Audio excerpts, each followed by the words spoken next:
જય શ્રી કૃષ્ણ મિત્રો, મધુસ કિચનમાં તમારું સ્વાગત છે। તો આજે મારે સુરતથી કમેન્ટ આવી છે મારા નણંદ આરતીબેનની કે અમારી સાથે ફ્રૂટ સલાડની રેસીપી શેર કરો।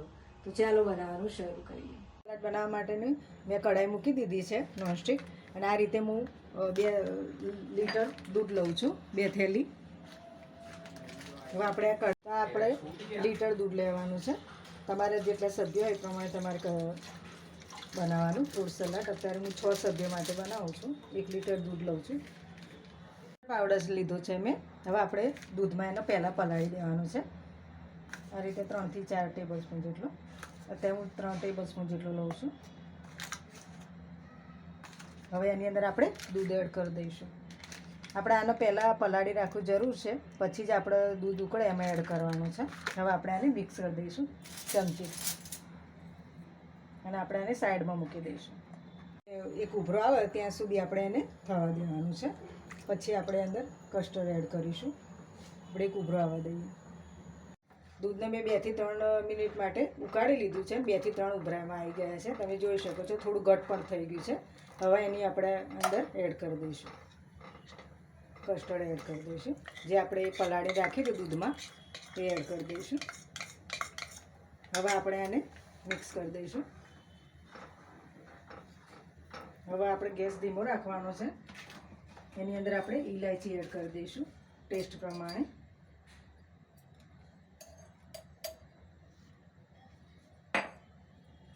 અને મેં અત્યારે અડધો કપ ખાંડ લીધી છે, અડધા કપ ઉપર લીધી છે। જો તમારે વધારે ગળું જોઈતું હોય તો તમે વધારે એડ કરી શકો છો, પણ આ ફ્રૂટે થોડું આપણું ગળું આવે છે, સફરજન ને બધું, એટલે મેં અત્યારે અડધો કપ જ ખાંડ લીધી છે। હવે આપણે આને થોડું ઉકળવા દઈશું, થોડું ઘટ થવા દઈશું। જોઈ શકો છો કે મેં 3 થી 4 મિનિટ એનું ઉકાળી લીધું છે, અને સરસ ઘટ પણ થઈ ગયું છે। હવે એની પર આપણે થોડી બદામ એડ કરીશું, બદામને કાજુ છે, તમારે ના નાખવી હોય તો તમે સ્કીપ કરી શકો છો। મેં કસ્ટર્ડ દૂધમાં એટલે પલાળ્યું હતું કે જો આપણે ડાયરેક્ટ કસ્ટર્ડ અંદર નાખીશું દૂધમાં તો એના ગાંઠા થશે અને જલ્દી ઓગળશે નહીં, એટલે આપણે આ રીતે વાટકીમાં પલાળીને પછી મેં અંદર કસ્ટર્ડ એડ કર્યું છે। હવે આપણે આને ઠંડુ થવા મૂકીશું અડધો કલાક માટે। બાઉલમાં કાઢી લીધું છે।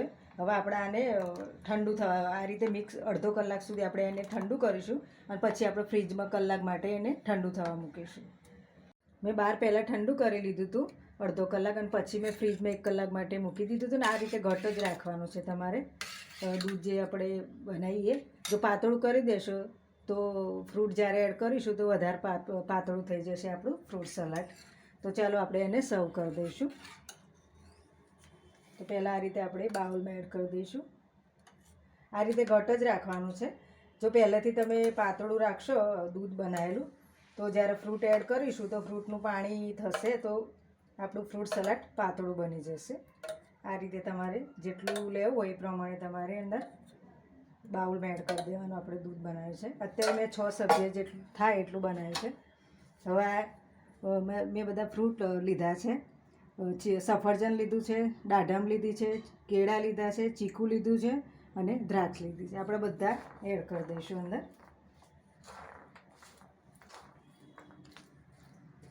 તમારે ડાયરેક્ટ કરવો હોય તો પણ તમે કરી શકો છો, અને આ રીતે મિક્સ કરી અને કરો તો પણ વાંધો નહીં। ઉપર આપણે બદામ એડ કરીશું, બદામથી થોડું ગાર્નિશિંગ કરીશું, દેખાવ પણ સારો લાગશે અને ખાવા પણ આવશે બદામને। હવે એની પર આપણે થોડું ફ્રૂટ સલાડ એડ કરીશું, ફ્રૂટ એડ કરીશું।